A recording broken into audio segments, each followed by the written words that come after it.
Have you ever wanted to increase your own level of happiness? Or maybe you'd like to do something in particular to help raise your joy and well-being? Or maybe you've always wanted to experience an Ivy League education without the commitment.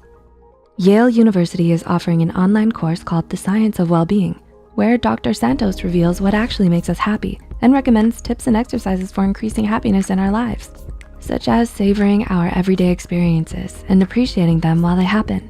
Did we also mention that over 3 million people have enrolled, and it's the online equivalent to their most popular on-campus course. The course is completely online, self-paced, and the best part yet, you can earn a certificate from Yale upon completion.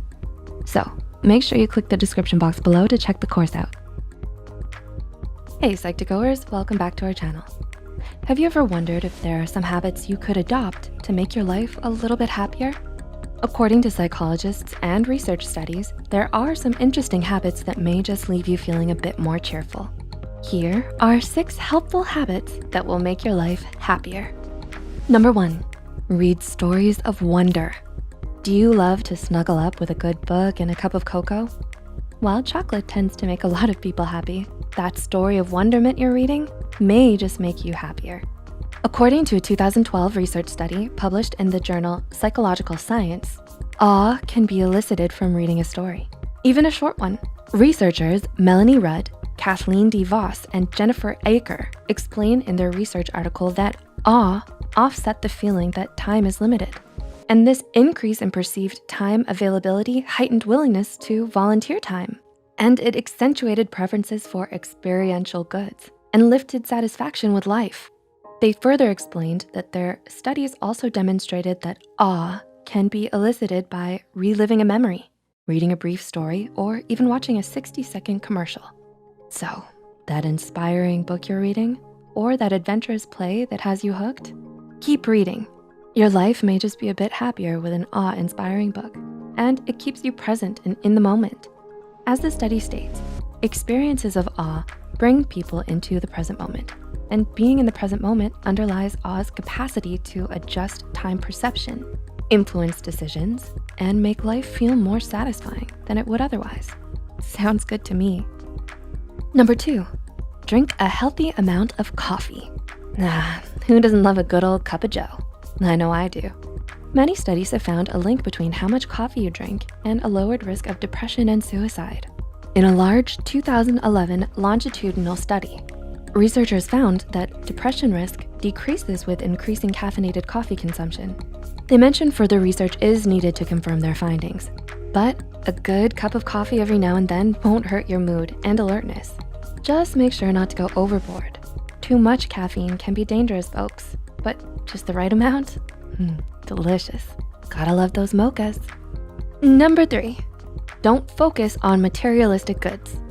In her book, Myth of Happiness, author Sonia Lubomirsky explains that a mountain of research has shown that materialism depletes happiness, threatens satisfaction with our relationships, harms the environment, renders us less friendly, likable, and empathetic, and makes us less likely to help others and contribute to our communities.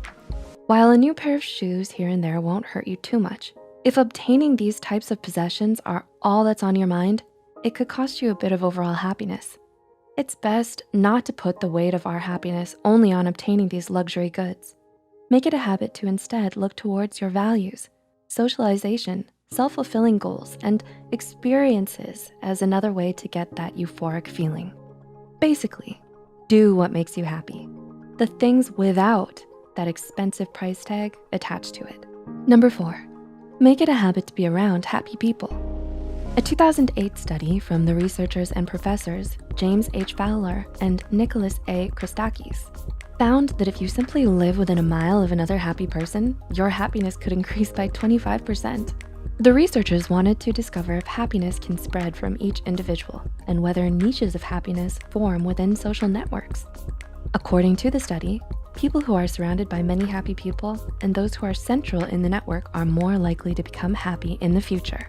Longitudinal statistical models suggest that clusters of happiness result from the spread of happiness and not just a tendency for people to associate with similar individuals.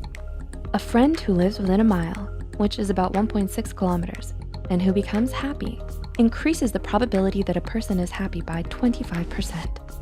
Although these effects weren't seen in coworkers, the authors also mentioned that similar results were seen with happy spouses and neighbors who are within the mile.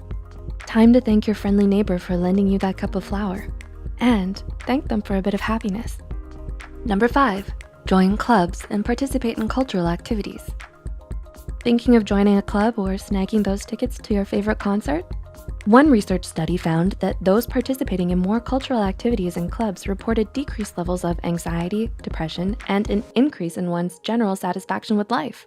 The 2011 study examined data on cultural activities, perceived health, and overall satisfaction with life on over 50,000 adult participants from Norway.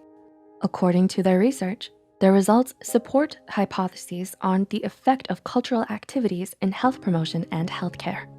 Time to join the art club. Number 6, keep a journal of your feelings. It has long been believed that journaling can have a positive effect on one's mental health. Writing down your feelings each day is a great habit to adopt. According to University of Wisconsin-Madison, health psychologist Shilag Mirzaei, PhD, therapeutic journaling has proven effective in the treatment of those experiencing post-traumatic stress and trauma survivors. The benefits also extend to those living with chronic health conditions such as asthma, rheumatoid arthritis, cancer, chronic pain, and even those who are chronically poor sleepers. She also explains that there's a growing body of evidence that demonstrates the beneficial effects of writing. Just 20 minutes at a time over 4 consecutive days was associated with a decrease in health problems, such as enhancing the immune system functioning. So it might be a good idea to write a bit in your journal before bed, and then divulge into that awesome book you've been reading. So, which habits will you adopt? I'm working on journaling, and it really does seem to help.